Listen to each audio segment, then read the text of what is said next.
Footsteps echoed against the polished marble floor of the university atrium, breaking the heavy silence of the midterm study session. Declan barely looked up from his torts textbook when a soft, hesitant voice broke his intense concentration. "Can I sit here?" she asked softly. She looked ordinary enough.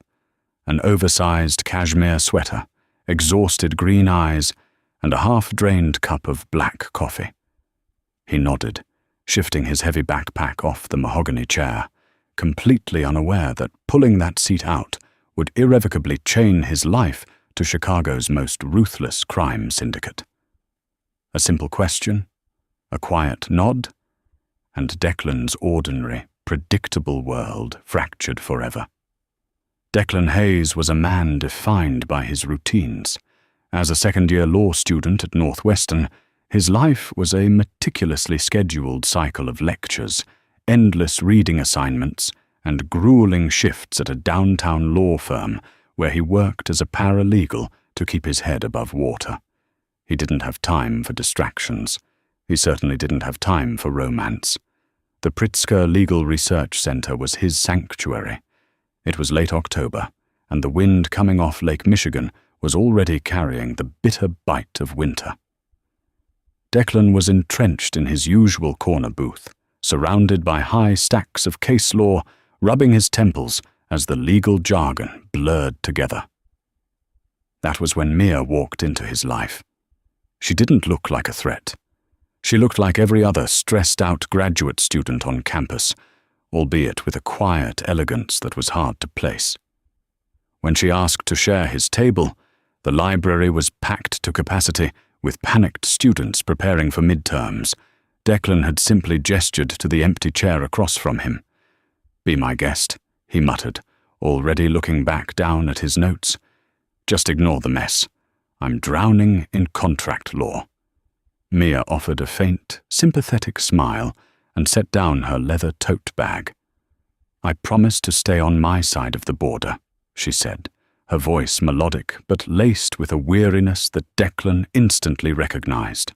For the first hour, they sat in silence. Declan highlighted passages, and Mia typed diligently on her laptop. But as the clock struck midnight and the library began to empty out, the silence shifted from professional to comfortable. Declan leaned back, stretching his stiff shoulders, and caught her staring at his open textbook. "Are you prosecuting someone, or just torturing yourself?" she asked, a spark of amusement in her green eyes. Declan chuckled, closing the massive book. "A little of both. I'm Declan, by the way." "Mia," she replied. She didn't offer a last name, and at the time, Declan didn't think to ask. They packed up their things together.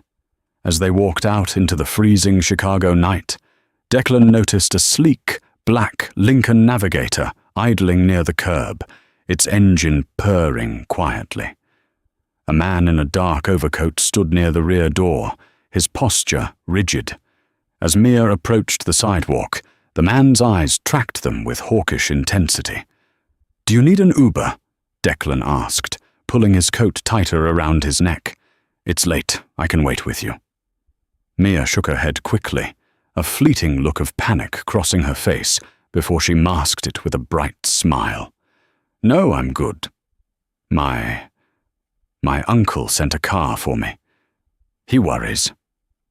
Declan watched her walk toward the SUV. The man in the overcoat opened the door for her with a deferential nod.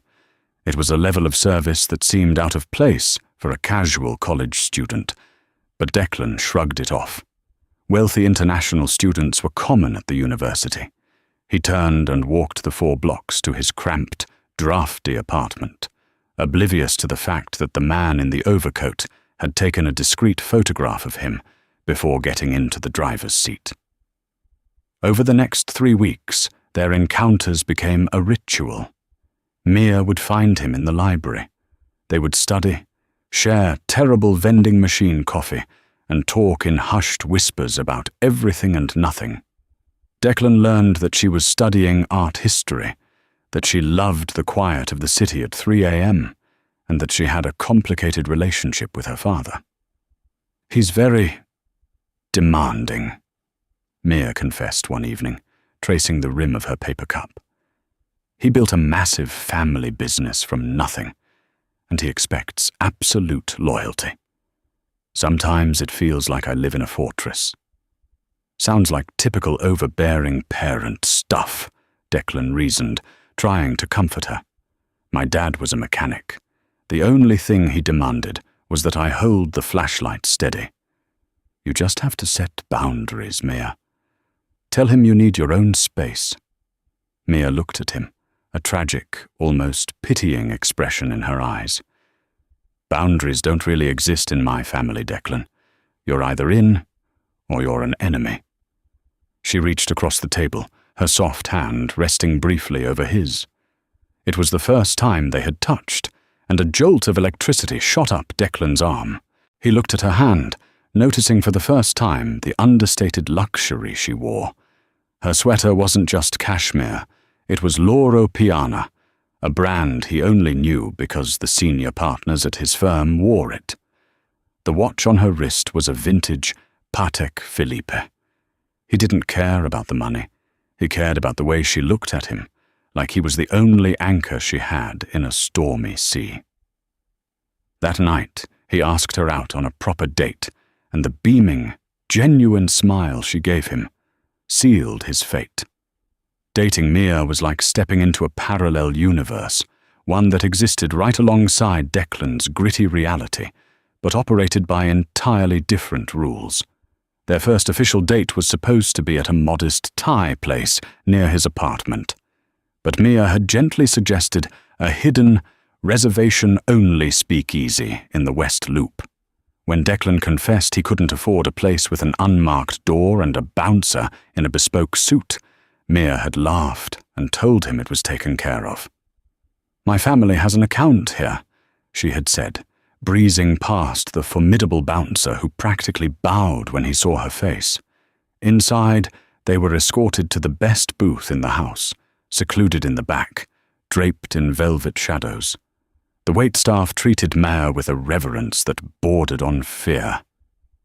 Declan tried to push his growing unease down, focusing instead on her brilliant mind, her sharp wit, and the way her laughter cut through the dim, jazzy atmosphere of the room.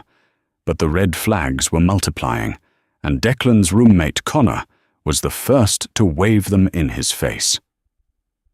Connor was a street-smart kid from the South Side who was studying criminal justice. He spent his weekends analyzing crime statistics and riding along with CPD officers. One Thursday afternoon, while Declan was agonizing over which tie to wear for his third date with Mia, Connor leaned against the doorframe, his arms crossed over his chest. "I saw your girl today," Connor said, his tone uncharacteristically serious. "Down by the Magnificent Mile." "Yeah? Was she shopping?" Declan asked, adjusting a half-Windsor knot in the mirror. "She was coming out of the Continental Bank building," Connor replied slowly. And she wasn't alone, Dec. She had a detail. 3 guys, earpieces, tailored suits, scanning the perimeter like the president was walking down the steps, and she got into a bulletproof Maybach. Declan paused, his hands dropping from his collar. "Bulletproof? How the hell would you know if a car is bulletproof?" "I know what armored glass looks like, man," Connor insisted, stepping into the room. "Look, I know she's sweet, and I know you're crazy about her, but rich kids from the North Shore don't roll with a tactical security detail. I ran the plates on that Maybach through a buddy at the DMV. It's registered to a shell company holding a commercial real estate portfolio, a portfolio famously linked to the Valenti family." Declan froze. Even isolated in his academic bubble, he knew the name Valenti. Everyone in Chicago knew the name Valenti. Domenico Valenti was a ghost, a phantom who allegedly controlled the city's ports, high-end underground gambling, and a massive extortion racket. He had beaten 3 federal indictments and terrified the local politicians. "You're paranoid," Declan said, his voice tight. "Her name is Mia. Her family is in real estate. That's it. She's not a mob boss's daughter, Connor. She's terrified of spiders and cries during dog food commercials." "Just keep your eyes open, man," Connor warned, backing out of the room. "Sometimes the devil doesn't wear horns. Sometimes she wears a really nice sweater." Declan pushed Connor's words out of his mind, but they echoed in his head later that week when he decided to introduce Mia to his world. He took her to the Brass Anchor, a dive bar near his neighborhood with sticky floors, cheap draft beer, and a jukebox that only played classic rock. He wanted to see if the polished, wealthy girl could handle the grime of his everyday life. Mia didn't just handle it. She thrived. She drank cheap lager from a scratched pint glass, dominated the pool table, and laughed so hard she snorted when Declan missed a shot. For a few hours, Declan forgot all about Connor's warnings. She was just Mia, until a belligerent, heavily intoxicated regular named Sully decided to insert himself into their evening. Sully stumbled over to their table, while Declan was at the bar fetching another round. Declan turned just in time to see Sully leaning heavily over Mia, invading her personal space, his slurred voice aggressive. Declan immediately abandoned the beers, his protective instincts flaring, but before he could cross the room, something extraordinary happened. From the dark corner of the bar near the restrooms, a man materialized. He wasn't a bouncer. He was dressed in a dark, expensive trench coat, his face hardened by years of violence. The man moved with terrifying speed, stepping up behind Sully and clamping a massive hand onto the drunk man's shoulder. Declan couldn't hear what the man whispered into Sully's ear, but the effect was instantaneous.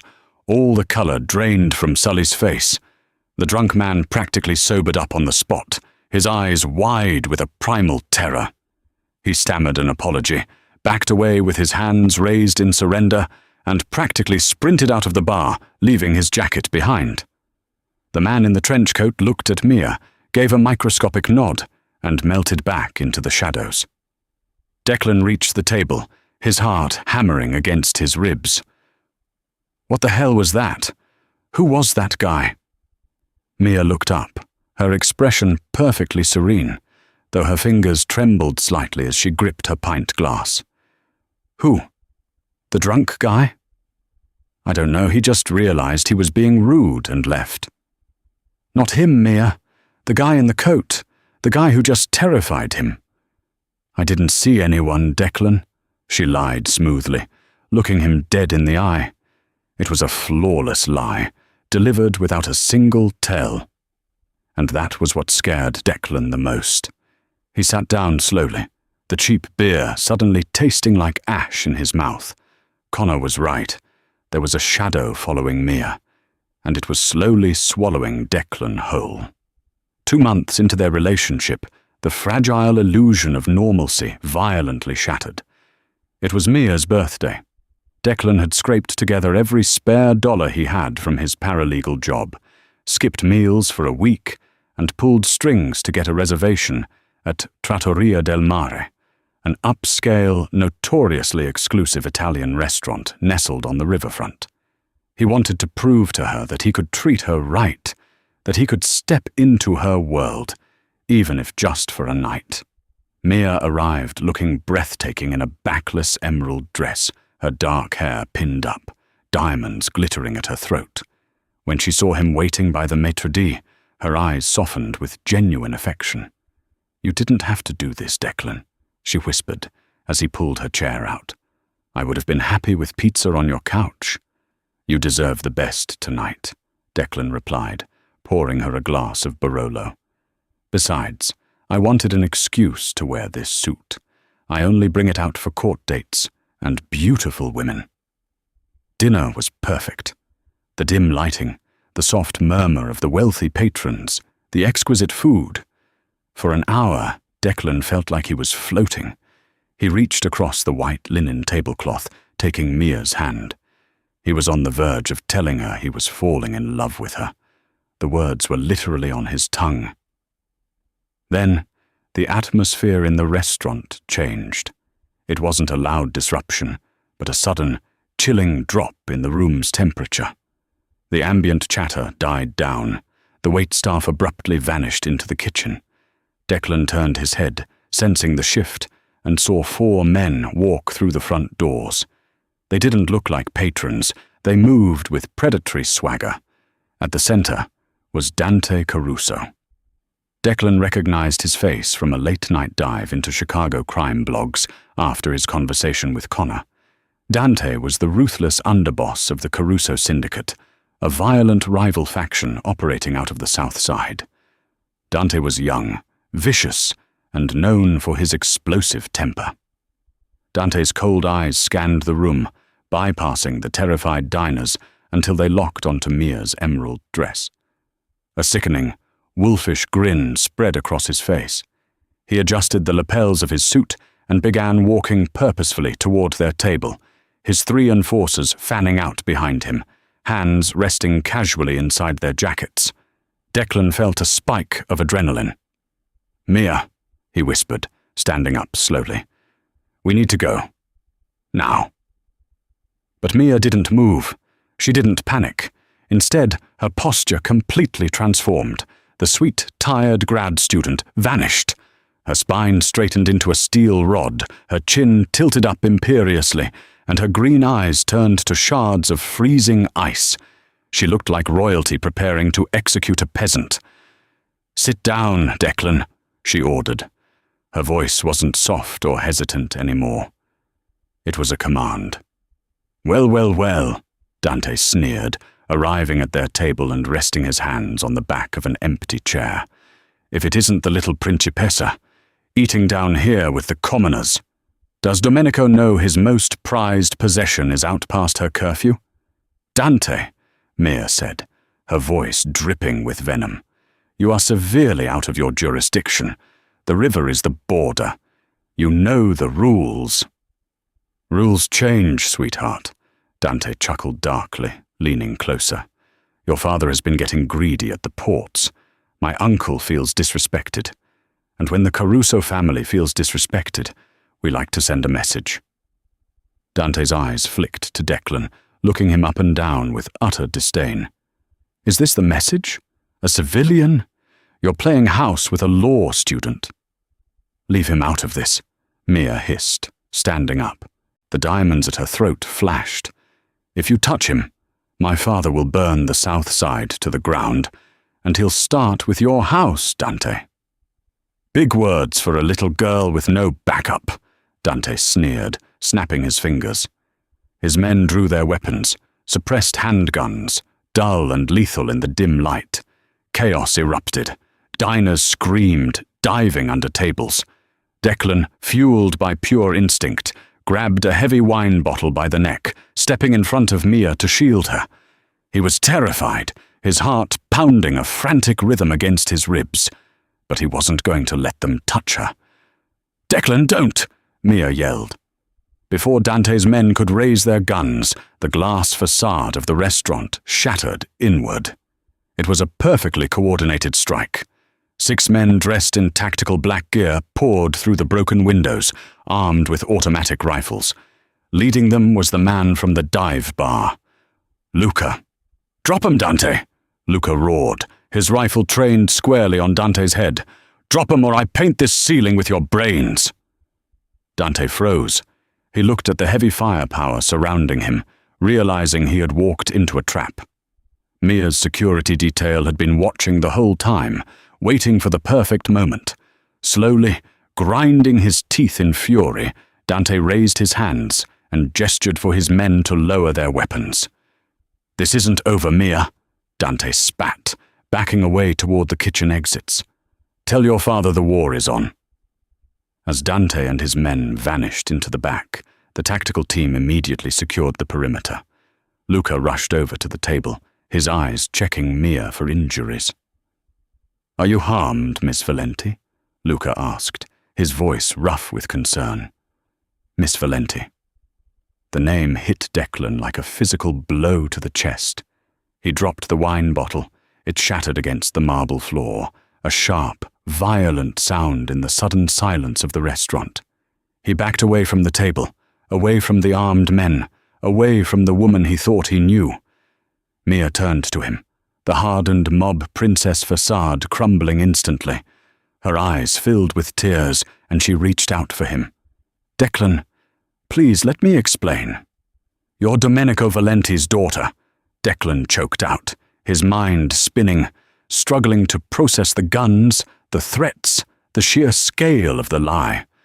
The cars, the money, the guy at the bar, it was all real. "I wanted to tell you," she pleaded, taking a step toward him. I wanted to be normal for a little while. With you, I felt normal. I am still the girl from the library, Declan. I swear to you. The girl from the library doesn't have a private army, Mia," he shouted, his voice echoing in the ruined dining room. He looked at Luca, who was watching him with a cold, assessing gaze. "I'm a law student. I'm going to take the bar exam, and I am standing in the middle of an armed mob conflict." "We need to move, Miss Valenti," Luca interrupted urgently, touching his earpiece. "Police scanners are lighting up. Sirens are 2 minutes out. We have an extraction vehicle out back." Mia looked at Luca, then back at Declan, a desperate, tearing agony in her expression. "Come with me," she begged, grabbing his hand. "They know your face now, Declan. Dante saw you. If you stay here, if you go back to your apartment, they will use you to get to me. Please." Declan looked down at her hand holding his. He thought of his quiet life, his heavy textbooks, his predictable routines. All of it was gone, burned to ash in the span of 5 minutes.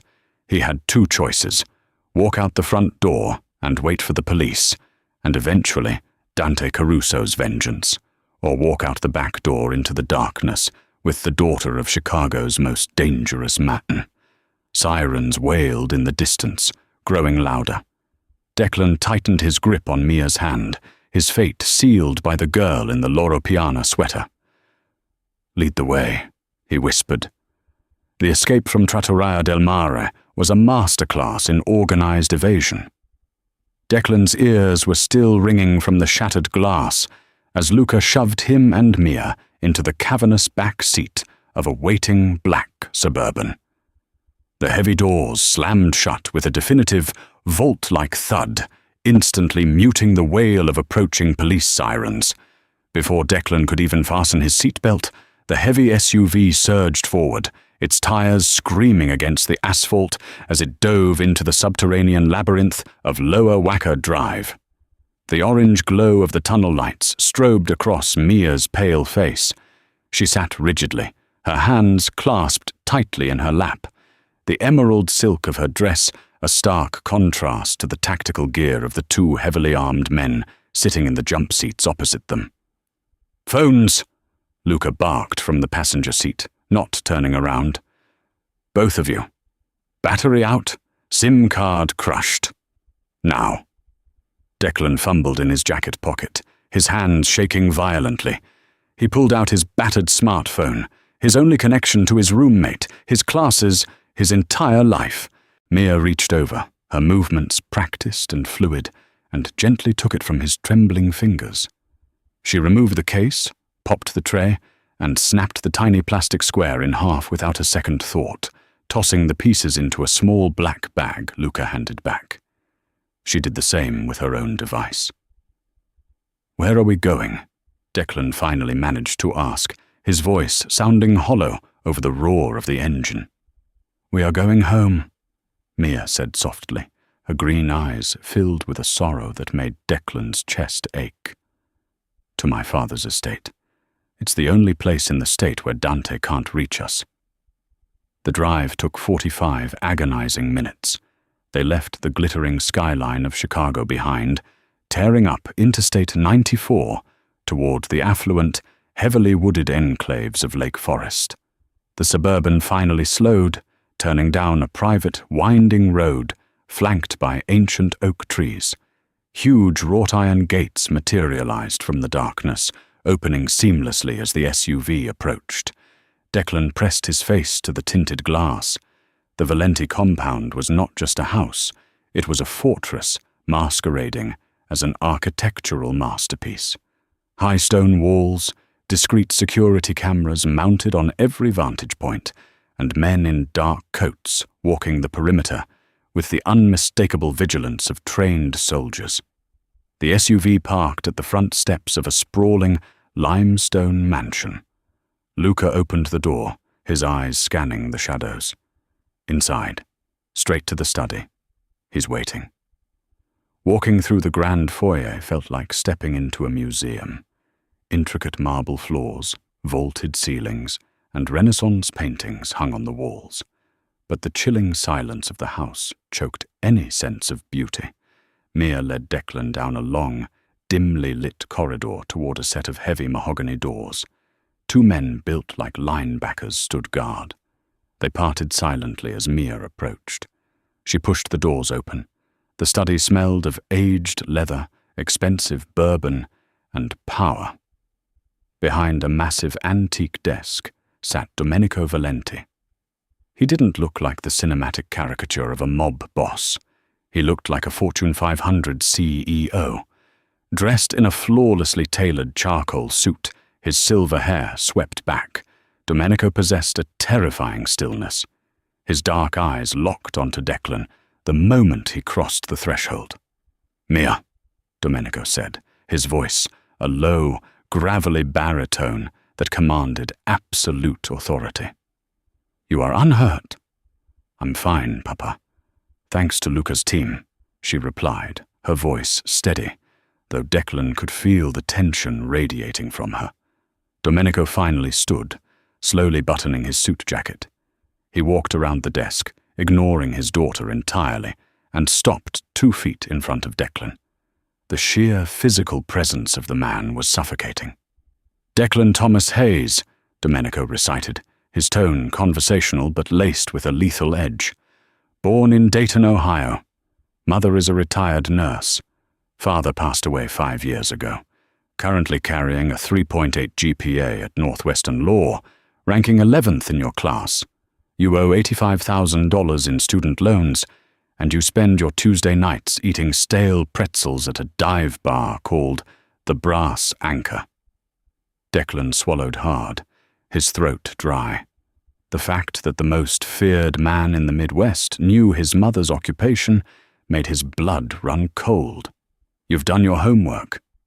"I do not allow unknown variables into my daughter's life." "Mr. Hayes," Domenico stated coldly, "I knew who you were the moment you offered her a seat in that library. I allowed the distraction because Mia has been under immense pressure, and you appeared harmless. A temporary civilian amusement." Mia stepped forward, her jaw clenched. "He isn't an amusement, Papa. I love him." Domenico's eyes flicked to Mia, a flash of genuine anger breaking his composed facade. "Love? You are a Valenti. You do not have the luxury of playing house with a paralegal. And now, because of your careless romantic detour, the Caruso family has his face. Dante knows he is your weakness." Domenico turned back to Declan. "You have 2 options, boy. Option 1. Luca puts you on a private jet to Zurich tonight.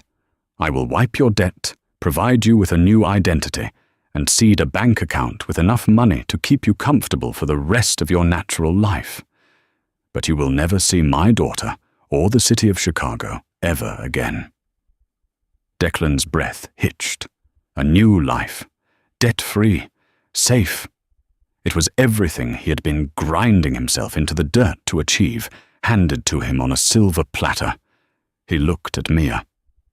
Tears were spilling down her cheeks, her hands covering her mouth as she waited for him to take the out. She was giving him permission to leave her. "And option 2?" Declan asked, his voice shaking, but finding a sliver of defiance. Domenico's eyes narrowed, a predatory gleam surfacing. "Option 2 is you stay. You remain inside these walls. You become a ghost to the outside world, and you accept that your life is no longer your own. It belongs to the family, because if you step 1 foot outside this gate, Dante Caruso will skin you alive to send me a message." Before Declan could answer, the heavy mahogany doors burst open. Luca strode into the room, his usual stoicism replaced by a grim urgency. He ignored protocol, walking straight to Domenico. "Boss," Luca said quietly, handing Domenico a burner phone. "It's the Southside port. Warehouse 4. The feds just raided it. Joint task force with the DEA." Domenico's face turned to granite. Warehouse 4 was a ghost lease. Only 3 people in this entire organization knew what was moving through there tonight. "The Carusos tipped them off," Luca confirmed, his voice dropping to a harsh whisper. Dante's restaurant stunt was a distraction. They didn't just want Mia, they wanted to keep our guns busy while they fed our supply line to the feds. Domenico crushed the burner phone in his large hand, the plastic snapping loudly in the quiet room. He looked at the shattered pieces, then up at Luca. "It means we have a rat, Luca," Domenico growled, the temperature in the room plummeting. "A high-level rat. No one leaves this estate. No one makes a call. Lock the compound down." He turned his dark gaze back to Declan. "It seems, Mr. Hayes, that your decision has been postponed. Welcome to the family." For 3 days, Declan lived in a state of suspended animation. The Valenti estate was a gilded cage, suffocating in its luxury. He was given a guest suite that was larger than his entire apartment, complete with a marble-soaking tub and a balcony overlooking the meticulously manicured, yet heavily guarded, grounds. He was technically a guest, but he knew the truth. He was a hostage to circumstance. With Luca's supervision, Declan was allowed one heavily encrypted phone call to his roommate, Connor. Declan lied through his teeth, claiming a sudden family emergency in Ohio required an indefinite leave of absence. He could hear the skepticism in Connor's voice, the unspoken questions, but Declan hung up before his roommate could press him. Mia was his only tether to sanity. She spent every waking moment with him, trying to apologize for a situation completely out of her control. They would sit in the estate's massive 2-story library, surrounded by thousands of leather-bound books, the silence broken only by the crackle of the fireplace. "I never wanted this for you," she whispered on the 3rd night, her head resting on his chest as they sat on a velvet sofa. "I wanted to be Mia the art student, not Mia the target." "I'm still here," Declan murmured, stroking her hair. "I didn't take the plane to Zurich." "You couldn't," she pointed out bitterly. "Papa locked the compound down before you could answer." Declan stopped stroking her hair. "Mia, I wasn't going to take the money. I wasn't going to leave you." She looked up at him, her green eyes searching his face for any sign of a lie.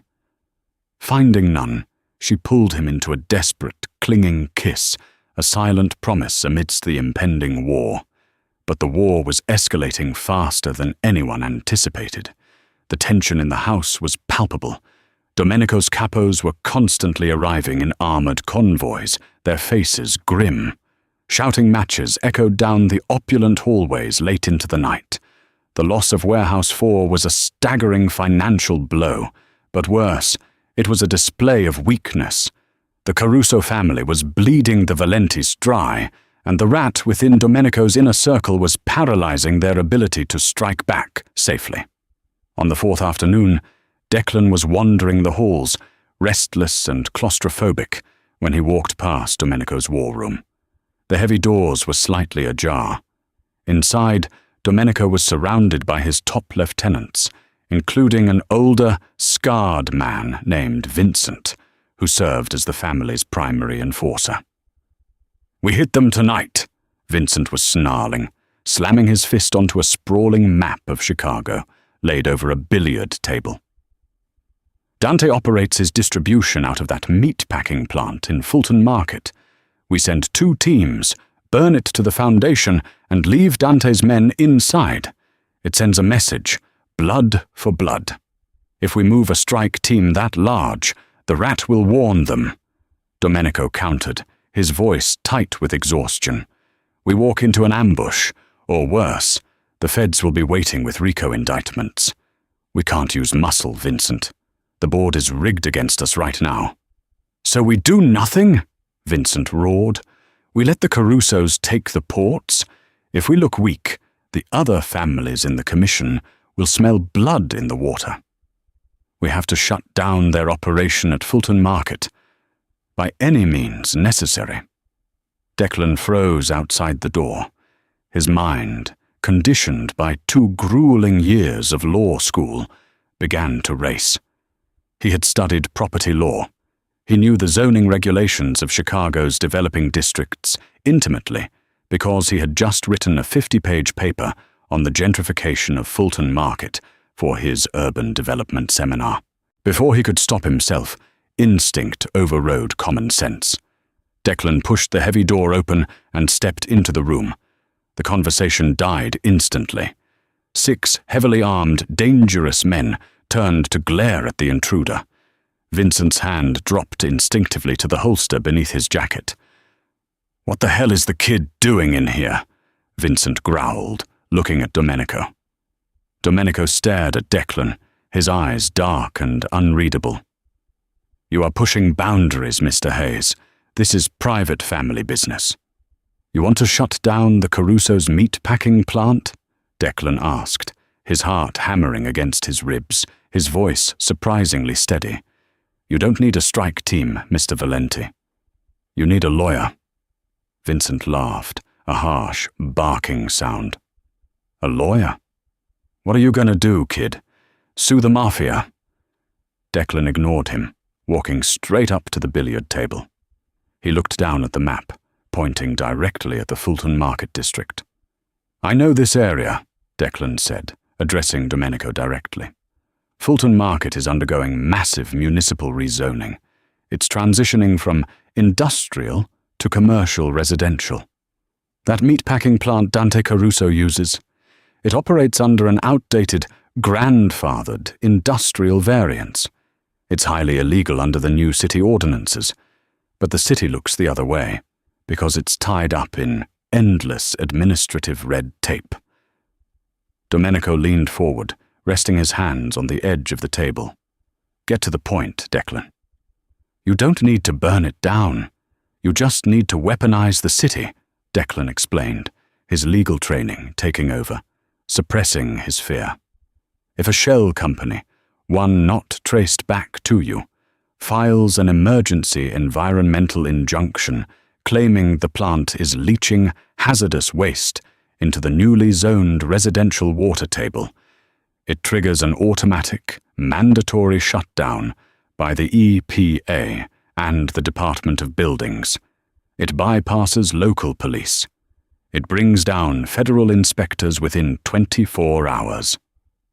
The room was dead silent. Declan looked around at the hardened faces, swallowing hard. "The feds will lock the building down, freeze the assets, and put yellow tape on the doors," Declan concluded. "Dante Caruso won't be able to move a single shipment out of there. His distribution is paralyzed. It costs you exactly 0 bullets. The rat in your crew won't see it coming because it's a paper trail, not a hit, and Dante can't retaliate with violence against a city injunction." Vincent looked at the map, then at Declan, his jaw slightly open.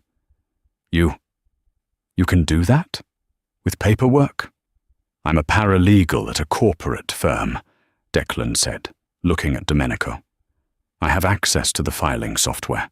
Give me a laptop, a secure connection, and the name of a clean shell company.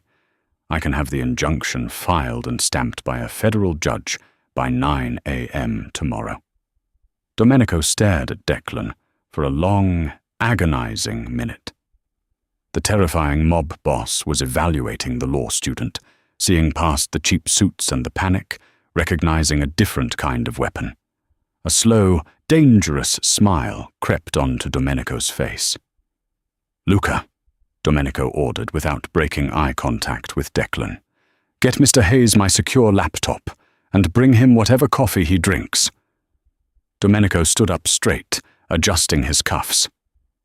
"It seems we have a new counselor in the family." Declan realized in that moment that he had just crossed an invisible line. He hadn't just saved Mia. He had actively participated in the Syndicate's war. The boy in the library was dead. The Mafia boss's lawyer was just taking his first breath. The grandfather clock in the corner of the mahogany study chimed 4 a.m., a hollow, echoing sound in the dead of the night.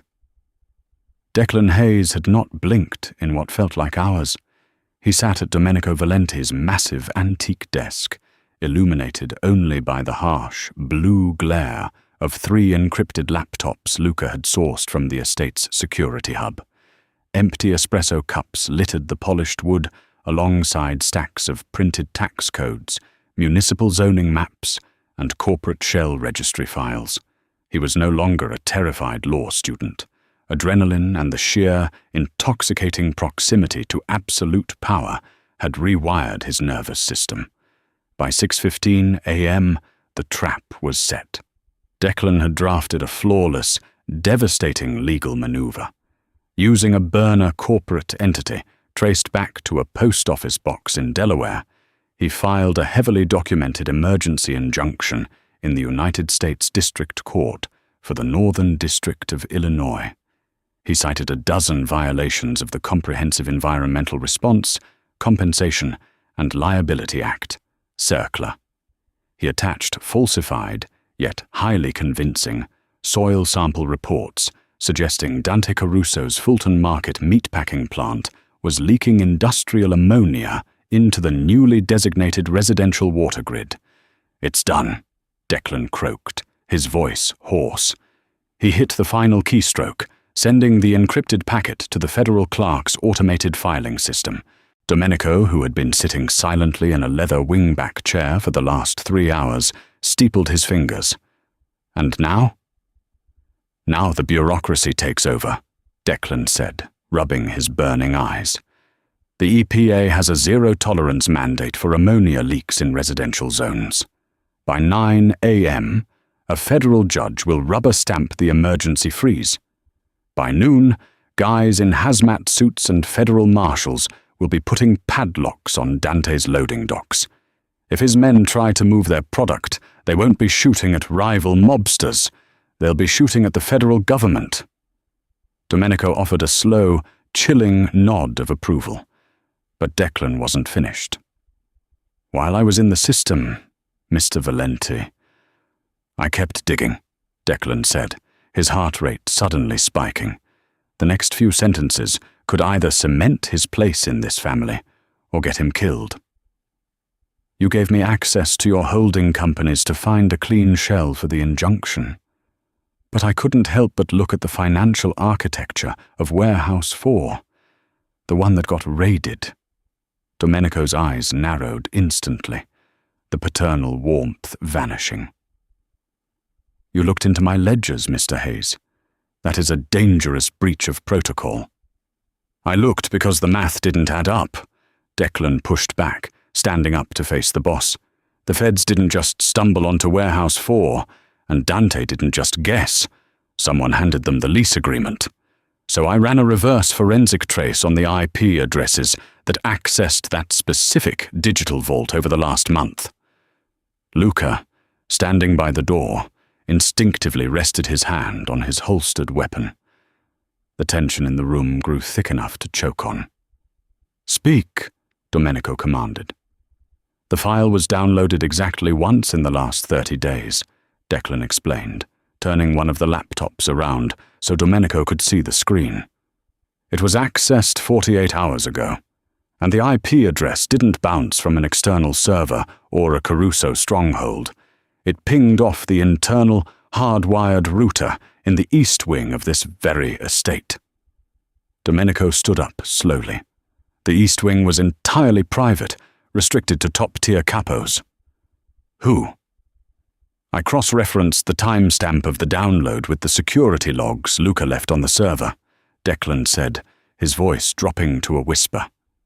At 2:14 a.m. on Tuesday, there was only one person logged into the East Wing's private intranet. He was also transferring funds from a blind trust in the Cayman Islands, a trust that received a $2 million deposit from a Caruso-linked front company a week ago. Declan took a breath, the weight of the name heavy on his tongue. It was Vincent. Silence descended on the study, heavy and suffocating. Vincent was Domenico's oldest friend, his most brutal enforcer, and the man who had loudly demanded a bloody retaliation just hours prior. "You are accusing my right hand of treason based on a string of numbers," Domenico said, his voice dangerously quiet. "I'm accusing him based on undeniable digital proof," Declan replied steadily, pointing at the glowing screen. "Vincent wanted you to send a strike team to Fulton Market. He was pushing for a war. Because if you sent your men into an ambush, Dante Caruso would wipe out your muscle, and Vincent would be perfectly positioned to step up and take over the shattered remnants of your syndicate. He sold out the warehouse to force your hand." Domenico stared at the laptop screen for a long time. The betrayal carved deep lines into his stoic face, aging him a decade in a matter of seconds. He didn't yell. He didn't throw things. The terrifying reality of Domenico Valenti was his absolute, icy control. He looked at Luca. "Find Vincent. Bring him to the basement soundproofing room. Do not let him speak to anyone." Luca nodded once, his face a mask of stone, and slipped out the door. Domenico turned his gaze back to Declan. "You have proven exceptionally valuable tonight, Mr. Hayes. But knowing a secret is a burden. You are no longer just Mia's companion. You have crossed the Rubicon." Declan looked down at his trembling hands. He thought of his torts textbook, gathering dust on his cheap apartment desk. He thought of his roommate, Connor, who was probably reporting him as a missing person. But then he thought of Mia, sleeping upstairs, safe because he had stayed.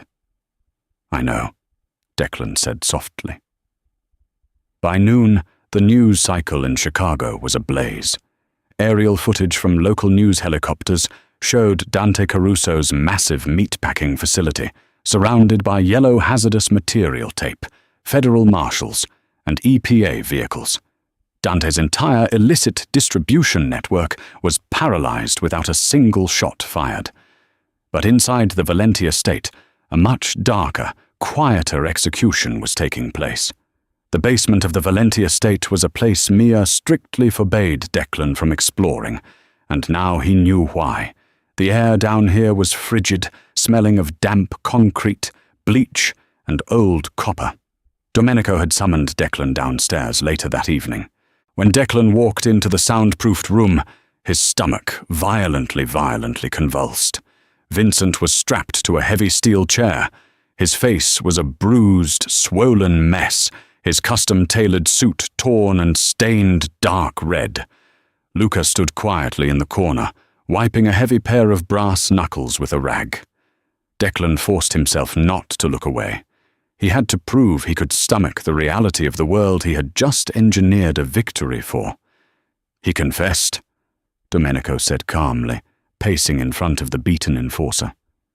"Vincent believed I had gone soft, that I was too busy playing the corporate businessman to rule the streets. He made a deal with Dante to fracture the family from the inside." Vincent coughed, spitting a mixture of blood and saliva onto the concrete. He glared at Declan with one unswollen eye. You little college punk. You think a keyboard makes you a man. Dante is going to burn this whole city down when he realizes he's been locked out by a lawsuit." "Dante is desperate," Declan countered, surprising himself with the coldness in his own voice. "Desperate men make mistakes." "And we are going to help him make his final one," Domenico interrupted. He looked at Vincent with eyes devoid of any pity or shared history. You are going to call Dante. You are going to tell him that the EPA raid has thrown my compound into chaos. You will tell him that tonight, at midnight, I am moving Mia to a private airfield in Gary, Indiana, with only a skeleton crew for protection. You will tell him the exact route." Vincent let out a wet, rattling laugh. "Why would I do that, Dom?" "Because if you do," Domenico whispered, leaning close to Vincent's ear, "I will make your end quick. If you do not, Luca will spend the next 3 days ensuring you beg for a death that will not come." The bravado drained from Vincent's face, replaced by stark, animal terror. He nodded weakly. The trap was elegantly simple, yet brutally effective. At 11:30 p.m., 2 armored Suburbans left the gates of the Valenti estate, heading south toward Indiana. Inside the lead vehicle, wrapped in a blanket in the back seat, was not Mia, but a heavily armed tactical decoy.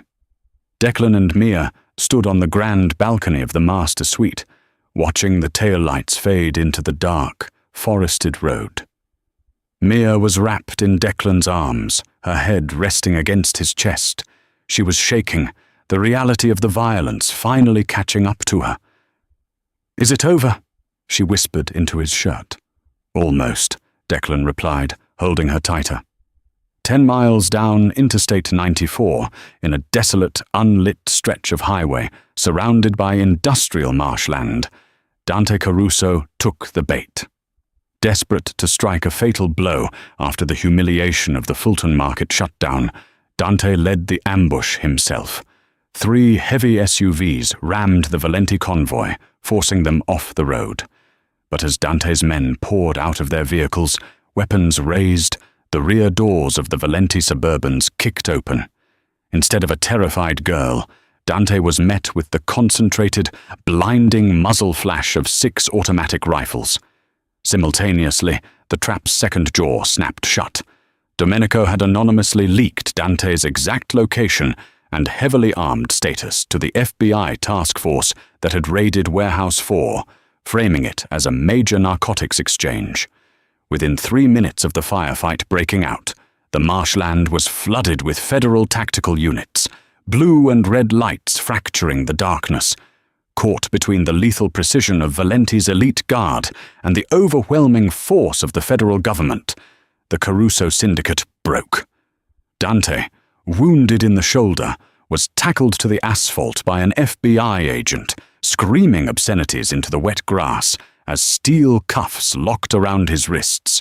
He would face federal RICO charges, attempted murder of federal agents, and a lifetime behind bars in a Supermax facility. The war was over, and Domenico Valenti hadn't lost a single man. The next morning, the Valenti estate was bathed in a golden, deceptive tranquility. The crisp autumn sun shone over the manicured lawns. Declan sat at the long dining table, a cup of expensive black coffee in front of him. He was no longer wearing his cheap department store sweater. He wore a bespoke, charcoal grey suit that Domenico's personal tailor had rushed overnight. It fit him perfectly like a second skin. Mia walked into the room, her eyes dark with exhaustion, but filled with a profound sense of relief. She sat next to him, lacing her fingers through his. She looked at his new suit, then up at his face. The soft, exhausted law student she had met in the library was gone. His jaw was set, his eyes calculating, carrying a weight that belonged to men twice his age. "You look different," she said softly. "I am different," Declan replied, his thumb tracing the knuckles of her hand. The heavy mahogany doors opened, and Domenico walked in. He looked fresh, rested, the undisputed king of a hidden empire. He walked to the head of the table and pulled out a thick, leather-bound ledger, placing it in front of Declan. "The Caruso territory will be divided by the Commission by the end of the month," Domenico stated formally. "But their legitimate commercial real estate holdings are vulnerable. The city will auction them off. We need a complex web of legal entities to purchase them without drawing federal scrutiny. Domenico slid a heavy, gold Mont Blanc pen across the table. It came to rest against Declan's coffee cup. "You are no longer a paralegal, Mr. Hayes," Domenico said, his voice ringing with absolute finality. "You are the family's consigliere.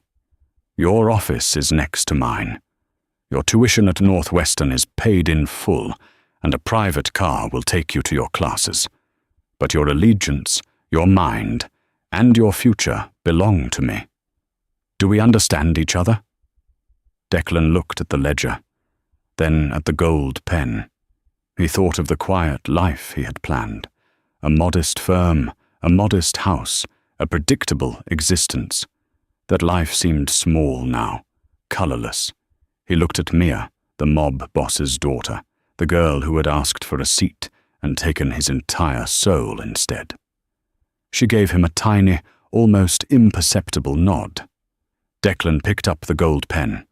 It felt heavy, dangerous, and perfectly balanced in his hand. "We understand each other perfectly, boss," Declan said, opening the ledger to a blank page. The collision of Declan's structured, ordinary life with the violent, opulent world of the Valenti Syndicate fundamentally rewrote his destiny. What began as a simple act of courtesy in a quiet library spiraled into a high-stakes game of survival, loyalty, and ruthless intellect. By weaponizing his legal knowledge instead of a gun, Declan not only saved the woman he loved, but secured a position of immense power within a terrifying hierarchy. Yet this victory came at the ultimate cost, the death of his innocence and the complete forfeiture of his freedom. As he embraced his new role as the family's consigliere, Declan realized that the most dangerous traps aren't built with steel and bullets, but with tailored suits, whispered secrets, and the intoxicating allure of power. He and Mia had survived the war, but they were now forever bound to the shadows, ruling an empire built on blood and ink.